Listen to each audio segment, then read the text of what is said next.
આજે ઉપસ્થિત આ પ્રેસ કોન્ફરન્સમાં સૌ પત્રકાર મિત્રોનું સ્વાગત છે। જેવી રીતે આપણે બધા જાણીએ છીએ કે છેલ્લા 2-2.5 વર્ષથી વિસાવદર ભેસાણ અને જૂનાગઢ ગ્રામ્યની જનતા વિસાવદર ભેસાણ વિધાનસભામાં ચૂંટણી આવે એની રાહ જોતા હતા। અનેક એવા ગંભીર મહત્વના મુદ્દાઓ છે જે બાબતે વિધાનસભામાં જનતાનો અવાજ પહોંચે એવું જનતા ઈચ્છતી હતી, પરંતુ આ વિસ્તારમાં ધારાસભ્ય ન હોવાના કારણે જનતાના અનેક મુદ્દાઓ ગાંધીનગર સુધી પહોંચતા ન હતા। ત્યારે જ્યારે આ ચૂંટણી આવી છે ત્યારે આ ચૂંટણીની હું વિસાવદર ભેસાણ અને જૂનાગઢ ગ્રામ્યની જનતાને શુભેચ્છાઓ પાઠવું છું। ગઈકાલે મેં 3 મીટિંગોમાં હાજરી આપી, એક ખડિયા ગામમાં, એક વિસાવદરમાં અને એક ભેસાણમાં। ખૂબ ઉત્સાહ અને ઉર્જા આ સમગ્ર પંથકના લોકોની અંદર છે, કારણ કે ચૂંટણી થવાની છે અને એમાંય આમ આદમી પાર્ટી તરફથી મારી ઉમેદવારી જાહેર થઈ છે એ બાબતની લોકોમાં ખુશી છે। આ આવતા શનિવારે એટલે કે 31મી તારીખે મારું ચૂંટણીનું ફોર્મ ભરવા માટેની તારીખ નક્કી થઈ છે।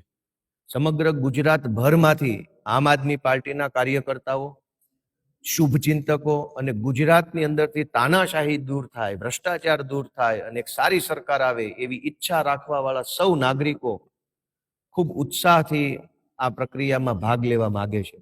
31મી તારીખે શનિવારે મારું ચૂંટણીનું ફોર્મ ભરવાનો કાર્યક્રમ વિસાવદરમાં જાહેર કરવામાં આવ્યો છે। એમાં અમારા આમ આદમી પાર્ટીના રાષ્ટ્રીય સંયોજક અને દિલ્હી સરકારના પૂર્વ મુખ્યમંત્રી માનનીય અરવિંદ કેજરીવાલજી ઉપસ્થિત રહેવાના છે। આ કાર્યક્રમની અંદર પંજાબના લોકપ્રિય મુખ્યમંત્રી ભગવંત માન સાહેબ ઉપસ્થિત રહેવાના છે અને આ કાર્યક્રમમાં દિલ્હીના પૂર્વ મુખ્યમંત્રી આતિશીજી પણ ઉપસ્થિત રહેવાના છે। આ સિવાય અમારા ગુજરાતના પ્રભારી ગોપાલરાય સાહેબ, ગુજરાતના સહપ્રભારી ગુલાબસિંહ યાદવ અને દુર્ગેશભાઈ પાઠક સહિત અમારા ઈશુદાનભાઈ, ચૈતરભાઈ વસાવા, મનોજભાઈ સોરઠિયા, ખૂબ મોટી સંખ્યામાં અમારું સમગ્ર નેતાગણ આ ફોર્મ ભરવા માટેની જે રેલી થવાની છે એની અંદર ઉપસ્થિત રહેવાના છે। અને એટલે હું વિસાવદર, ભેસાણ અને જૂનાગઢ ગ્રામ્ય પંથકના સૌ જે મતદાતાઓ છે, કાર્યકર્તાઓ છે, અને આ રેલીની અંદર મોટી સંખ્યામાં સામેલ થવા માટે આહવાન કરું છું, આમંત્રણ આપું છું, વિનંતી કરું છું।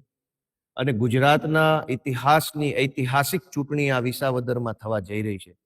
એક તરફ ભાજપનું સત્તાનું, પૈસાનું, પોલીસનું, ગુંડાઓનું બળ છે, એક તરફ આમ આદમીઓનું મનોબળ છે, એક તરફ ખેડૂતો, ખેતમજૂરો, વેપારીઓ, ધંધાદારીઓ, માલધારીઓ, રત્ન કલાકારો, સામાન્ય વર્ગના માણસો ભેગા મળી અને સત્તાની સામે ટક્કર લઈ રહ્યા છે। બીજી બાજુ પૈસા, દારૂ, પોલીસનું બળ છે। ત્યારે આ ચૂંટણી ગોપાલ ઇટાલિયા નહીં પણ વિસાવદર, ભેસાણ, જૂનાગઢ ગ્રામ્યની જનતા લડી રહી છે। આ ચૂંટણી એક સામાન્ય માણસ લડી રહ્યો છે।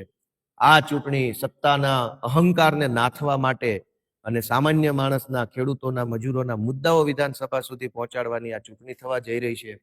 ત્યારે આ ચૂંટણીમાં આમ આદમી પાર્ટીને ભરપૂર સમર્થન મળી રહ્યું છે એ બદલ હું જૂનાગઢ, ભેસાણ અને વિસાવદરના સૌ મતદારોનો ખૂબ ખૂબ આભાર વ્યક્ત કરું છું। આવનારા દિવસોમાં આમ આદમી પાર્ટી દ્વારા તાલુકા પંચાયત અને જિલ્લા પંચાયત વાઇઝ મોટી સભાઓ, રેલીઓ કાઢી અને લોકો સુધી અમારા પ્રચારના મુદ્દાઓ પહોંચાડવામાં આવનાર છે।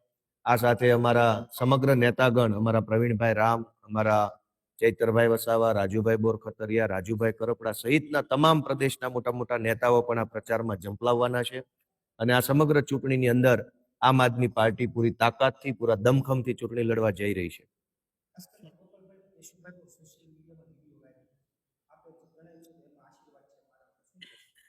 કોનો વિડીયો?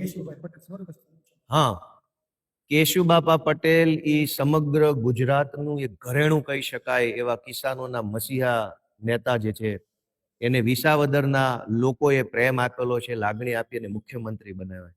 પરંતુ કેશુબાપાની હયાતીમાં જ કેશુબાપા સાથે ભાજપે જે દગો કર્યો, અન્યાય કર્યો, કેશુબાપાનું જીવતે જીવ અપમાન કરવાનું કામ કર્યું અને એમના ગુજરી ગયા પછી પણ ગુજરાતની રાજનીતિના ઇતિહાસમાં કેશુબાપાનું ભાજપે ક્યારેય નામ નથી લીધું, ક્યારેય વાત નથી કરી। કેશુબાપાના નામની એક સ્કૂલ નથી બની, એક દવાખાનું નથી બન્યું, કે કેશુબાપા જાણે આ ગુજરાતમાં અસ્તિત્વ જ ન હોય એટલા પ્રકારનું દુર્વર્તન ભાજપે જે કેશુબાપા સાથે કર્યું છે। ત્યારે હું ચૂંટણીમાં ઊભો રહ્યો છું અને કેશુબાપા પટેલના કેડા ઉપર હાલવાની જે મારી એક કોશિશ છે, એ કોશિશ કરતા પહેલા મેં કેશુબાપાના આશીર્વાદ મેળવ્યા છે, કેશુબાપાને પ્રાર્થના કરી છે કે બાપા અમને બળ આપે, શક્તિ આપે, અને કેશુ બાપાએ જે મોટો ચીલો ચાતર્યો છે, મોટો કેળો કર્યો છે, વિસાવદરથી વિધાનસભા સુધીનો ખેડૂતો માટેનો રસ્તો જે કેશુ બાપા મૂકીને ગયા છે, એ રસ્તા ઉપર હું સારું કામ કરી શકું એવા આશીર્વાદ મેં કેશુ બાપા પાસે માંગ્યા છે.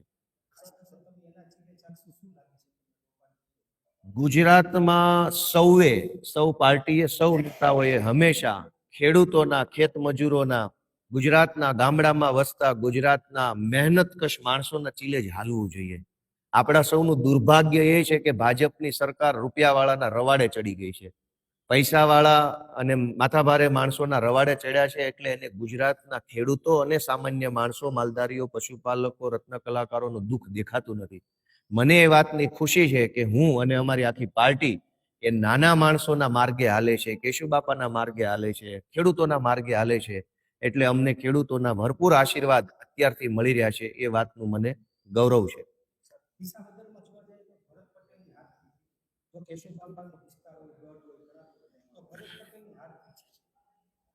કેશુબાપા પોતે જ્યારે આ વિસ્તારની અંદર ચૂંટણી લડતા હતા ત્યારે એમણે ખેડૂતો માટે જે કાંઈ કામ કર્યું એ કામ નોંધપાત્ર કામ છે. ગુજરાત આખાને જાણ છે કે 8 કિલોમીટરનો કાયદો લાવવો, તોડવો અને ખેડૂતોને સુખી કરવા, ખેડૂતોને નર્મદાનું નીર પાવું, ખેડૂતોને ગોકુળિયા ગામનો લાભ અપાવવો, વીજળીની વ્યવસ્થા કરવી. કેશુબાપાએ અગણિત કામો કર્યા છે, અને એ કામ કર્યા પછી જ ભાજપે કેશુબાપા સાથે દગો કર્યો, અત્યાચાર કર્યો, સત્તામાંથી હટાવ્યા, અપમાનિત કર્યા, અને એમનું જીવતર તો જીવતર પણ એમનું મૃત્યુ પણ બગાડવાનું કામ ભાજપે કર્યું છે. ત્યારે વિસાવદરના પંથકના તમામ 18 વર્ણના સૌ લોકોમાં એક દાજ છે કે કેશુબાપા સાથે દગો કરનાર ભાજપને આ વખતે બતાવી દેવાનું છે.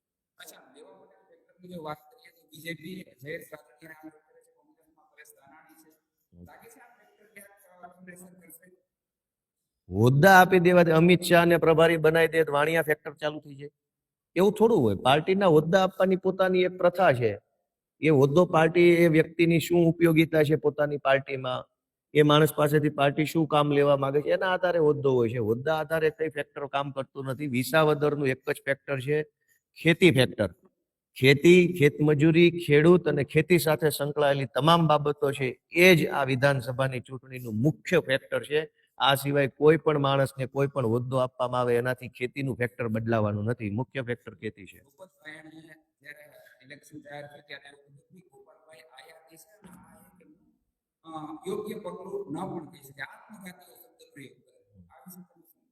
તો CR પાટીલ કયા ગામના છે? CR પાટીલ ક્યાંના છે? ચોકીના છે, વડાલના છે, કાથરોટાના કયા ગામના છે? અને કિરીટ પટેલ કયા ગામના છે? જુનાગઢમાં એનું કયું ગામ છે? એટલે બોલવું સારું છે, મોટી મોટી ફિલોસોફી કરવી, ભૂપતભાઈ ને ભાજપની ટોળકી જે કાંઈ કરી રહી છે. કિરીટ પટેલનું કયું ગામ છે? જુનાગઢ જિલ્લા સહકારી બેંકના ચેરમેન જુનાગઢ જિલ્લાના વતની નથી, તો ભૂપત ભાયાણીને ભાજપ વાળાને વાંધો નથી. જેના ઘરમાં એક બકરી નથી બાંધેલી, એ ડેરીના ડિરેક્ટરો બનીને ફરે છે, તો ભૂપત ભાયાણીને વાંધો નથી. ગોપાલ ઇટાલિયા ખેડૂતો માટે લડે, ઇકોઝોન માટે લડે, સહકારી મંડળીમાં થયેલા કૌભાંડ માટે લડે, ગોપાલ ઇટાલિયા ખેડૂતોને ખાતર મળે એના માટે લડે, ગોપાલ ઇટાલિયા મગફળીના ખરીદી કેન્દ્રોમાં થયેલા ભ્રષ્ટાચારની વિરુદ્ધમાં લડે, તો બધાને વાંધો છે. પણ જેના ઘરમાં એક બકરી ન હોય એવા માણસો સાવધ ડેરીના ડિરેક્ટર થઈ જાય તો કોઈને વાંધો નથી. બીજા જિલ્લામાંથી આવીને આ જિલ્લામાં નકલી મંડળીઓ બનાવી અને ચેરમેન બની જાય તો ભૂપત ભાયાણીને વાંધો નથી. પણ ખેડૂત માટે કંઈક સારો અવાજ ઉઠાવવા માટે હું આવ્યો તો બધા બહારથી આવ્યો. તો CR પાટીલ કયા ગામના છે? વિસાવદરમાં જન્મ થયો છે એનો? માંડાવડમાં જન્મ થયો? ક્યાં જન્મ થયો છે? મોણપરીના છે? CR પાટીલને ખંભે લઈને ફરવા વાળા ભાજપ વાળા મને બહારનો માણસ કહે છે. અને આ મેંદડા માણાવદરના સાંસદ સભ્ય ક્યાંના છે? કયા ગામના છે? તાલાળાના છે, મેંદડાના છે, માણાવદરના છે, બાંટવાના છે, ક્યાંના છે? સાંસદ સભ્ય બહારના છે તો કોઈ વાંધો નથી. આ જિલ્લાના પૂર્વ પ્રમુખ 10 વર્ષ સુધી બીજા જિલ્લાના માણસ તો કોઈને વાંધો નથી. ગોપાલ ઇટાલિયા ખેડૂતના મુદ્દા ઉઠાવે તો બધાને વાંધો પડે છે.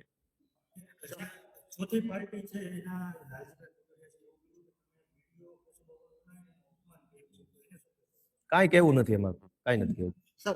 ગોપાલ ઇટાલિયા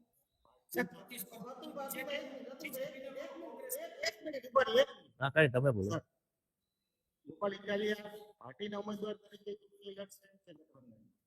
ગોપાલ ઇટાલિયા જનતાના ઉમેદવાર તરીકે લડશે, ખેડૂતના દીકરા તરીકે ચૂંટણી લડશે, ખેત મજૂરોના ભાઈ તરીકે ચૂંટણી લડશે. નાના માણસના દીકરા તરીકે ચૂંટણી લડે છે. પાર્ટી એક નિમિત્ત છે, પાર્ટીની ટીમ નિમિત્ત છે, પાર્ટીનો હોદ્દો નિમિત્ત છે. મૂળ મુદ્દો કે હું એક ખેડૂતનો દીકરો છું. ખેડૂતો પ્રત્યે, ખેતી પ્રત્યે, ગામડા પ્રત્યે, ગુજરાત પ્રત્યે અમને લાગણી છે, અમારી વ્યથાઓ છે, એટલે એ મુદ્દા ઉપર અમારી આ ચૂંટણી છે. જનબંધન, અમારે જનબંધન થયેલું છે. એટલે બે પાર્ટીઓનું રાજકીય ગઠબંધન થાય કે ન થાય એનો કોઈ અર્થ નથી, પણ જનતા સાથે અમારું બંધન છે. ગોપાલ ઇટાલિયા, આમ આદમી પાર્ટી અને વિસાવદર ભેસાણની જનતાની વચ્ચે જનબંધન થયું છે. એટલે હવે રાજકીય ગઠબંધન થાય ન થાય, જનબંધન જીતવાનું છે. ચાલો, ખૂબ ખૂબ આભાર બધા.